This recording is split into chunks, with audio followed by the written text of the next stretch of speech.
It being 1:29, the House will now proceed to the consideration of private members' business as listed on today's order paper. L'ordre du jour. Private members' business, consideration of a motion on the federal framework on housing for individuals with non-visible disabilities, standing in the name of Ms. Kayabaga. Madame Kayabaga, appuyée par Madame Sotz, propose que de l'avis de la Chambre, le gouvernement devrait continuer de travailler en consultation avec des représentants des gouvernements provinciaux et territoriaux, le défenseur fédéral du logement, les organes de gouvernance autochtones, des fournisseurs de services aux personnes handicapées, des fournisseurs de logements et d'autres parties concernées, dans le cadre de l'application d'un cadre fédéral destiné à améliorer l'accès des personnes ayant une incapacité invisible au logement adaptable et abordable, qui devrait A. Consider the presence of an expert on persons with visible and non-visible disabilities to the National Housing Council, and that the expert provides advice to the ministers on the application of the National Housing Strategy to persons with disabilities. B. Consider amending Section 4, Housing Policy Declaration of the National Housing Strategy Act to include a recognition of the additional barriers to housing faced by persons with disabilities. C. Prioritize the creation and repair of accessible units through NHS programs. And D.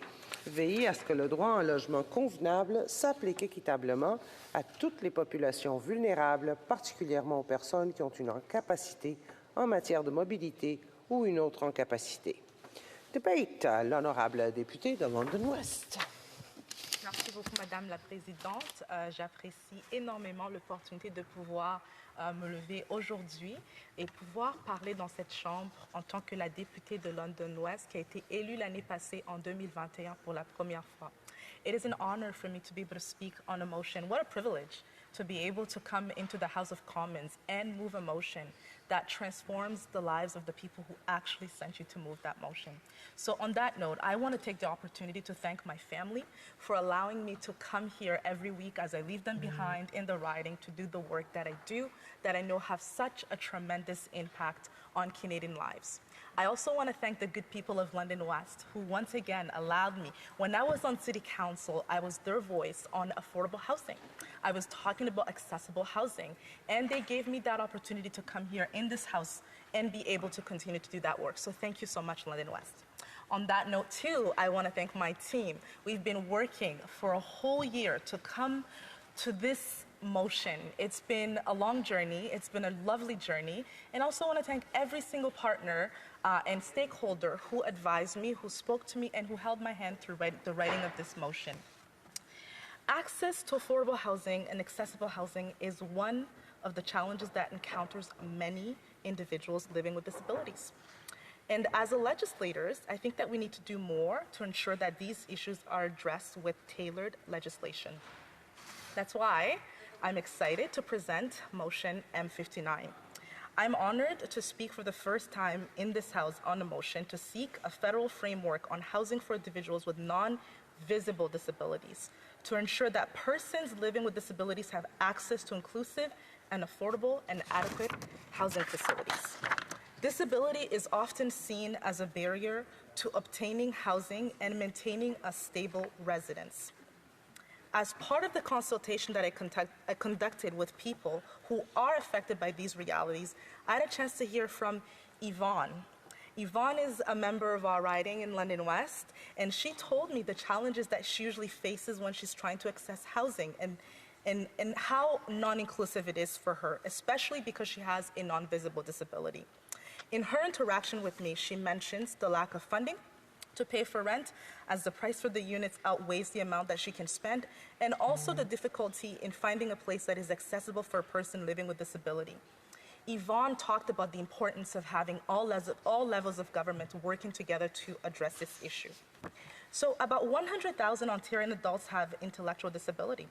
An estimated 40% or 40,000 of these individuals have a concurrent mental health diagnosis, and that many are not able to see. I got to hear from RENA, an organization that works with individuals living with developmental disabilities, and they reiterated to me the challenges faced by members, such as long as wait times for accessible housing. In Ontario alone, at least 16,000 people live with developmental disabilities and are waiting for housing supports. And there's a projected 40-year wait time, and that's unacceptable. In the last 2 years, COVID has financially affected many Canadians. And in the case of persons living with disabilities, they were highly impacted due to some not being close to their families or lack of community support. The most recent figures have shown that in Canada, more than 13% of the population lives with disability. That's about 4 million Canadians that live with disability. And out of those people, more than 400,000 adults are with more severe disabilities are considered to be in core housing need.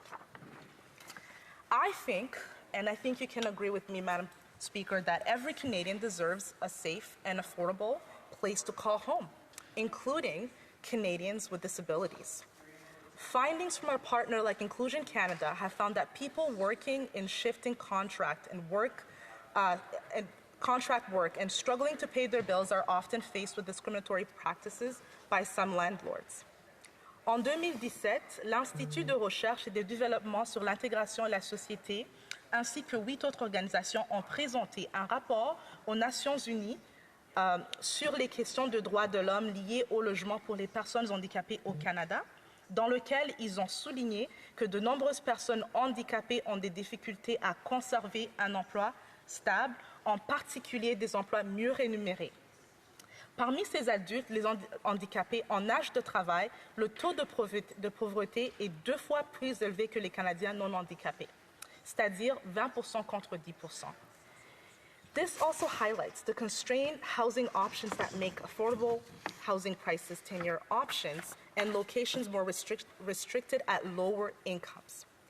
Over 30% of adults with disabilities live in rental housing, and almost 45% of that group now live in low incomes compared to 25% renters without disabilities. Among lone parents, we found that people with disabilities are much likely than people without disabilities to have low income. The reality, Madam Speaker, is that homelessness is another challenge faced by people living with disabilities, and we have to do everything to address that. On any given night here in Canada, about 35,000 people are homeless and are living in shelters. On an annual basis, there are about 335,000 people who are homeless in Canada. That is an estimate of 45% of our homeless population, and many of those are living with disabilities and with non-visible disabilities. So our government has been working to ensure that access to housing is equitable and accessible for all Canadians. Depuis 2015, we have invested over $30 billion for affordable housing and brought in Canada's first national housing strategy.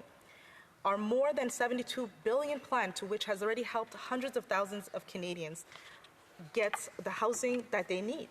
And through the national housing strategy, we have helped create and maintain and repair more than 36,000 units of accessible housing across the country. This is certainly good work, but more needs to be done, and we recognize that. Housing is at the heart of the budget of 2022, with investments such as a new housing accelerator fund to help speed up housing projects, a more flexible first-time home buyer incentive, a rent-to-own program that helps renters become homeowners, and a measure to prevent renovictions.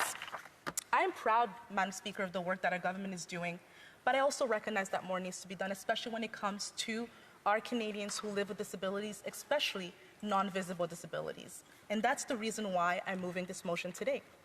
I'm happy to call on the government to, number one, have the presence of an expert on persons with visible and non-visible disabilities to the National Housing Council, so that they can provide the best possible advice to relevant government ministries on the best approaches that the National Housing Strategy can use and that can benefit persons with disabilities. La présence d'un expert des personnes ayant un handicap visible et non visible au sein du Conseil national du logement, afin qu'ils puissent fournir les meilleurs conseils possibles aux ministères concernés sur leur approche de la stratégie nationale est au profit des personnes handicapées. It is clear that housing policy declaration, the National Housing Strategy Act, is, as it currently stands, showcases our government's commitment to human right-based approach to housing policies. This certainly already applies in regards to our government's policy when it comes to accessible housing for persons with disabilities, both visible and non-visible. C'est très clair que la déclaration sur la politique du logement contenue dans la loi sur la stratégie nationale du logement dans sa forme actuelle illustre l'engagement de notre gouvernement en faveur d'une approche de la politique du logement fondée sur des droits de l'homme. Cela s'applique aussi certainement déjà à la politique de notre gouvernement en matière de logement, accessible aux personnes handicapées, qu'elles soient visibles ou non visibles. We have to ensure, Madam Speaker, that every Canadian has access to a barrier-free housing that meets their needs. In this motion, I'm asking that the government considers amending the Housing Policy Declaration under the National Housing Strategy Act to add an emphasis on the recognition of additional barriers to housing faced by persons with disabilities, which would strengthen our government's commitment to human right-based federal housing policy in regards to persons with disabilities, including for future governments. Madame la Présidente, je demande que le gouvernement envisage de modifier la déclaration de la politique du logement vertu sur la loi et la stratégie nationale du logement afin d'ajouter un accent particulier sur la reconnaissance des obstacles supplémentaires au logement auxquels confrontées les personnes handicapées. The reality is very different for racialized persons with disabilities. It is much more complex, it's challenging, they face compound disadvantages. When layered with disability, stereotypes, and racialized minorities are faced with more barriers in accessing housing. One of the ways to address this issue is to prioritize the creation and repair of accessible units through our ongoing National Housing Strategy programs, as this will contribute to more available, accessible housing units that will provide to those who need them regardless of their social status. On doit donner la priorité à la création et à la réparation du logement accessible dans le cadre des programmes de la Stratégie nationale du logement en cours pour accroître le nombre de logements accessibles disponibles qui seront fournis à ceux qui en ont besoin indépendamment de leur statut social. Madam Speaker, it is my sincere hope that this motion can bring all parties together to support it, because this is exactly what Canadians send us in this House to do. I have spoken to many people who have no disabilities, but I think that we can agree that every single one of us in this room, out of the 4 million Canadians who live with visible and non-visible disabilities, we know one of those people. I'm asking my fellow members in this House to help me move this motion. I'm asking that we do this for the benefit of Canadians in the proposed motion, that we'll vote together in support of this framework that will ensure accessibility, affordability, housing for persons living with disabilities. I urge all members of this House to join me in supporting this motion, and I look forward to any questions and debate that my colleagues may have for me. Merci beaucoup, Madame la Présidente.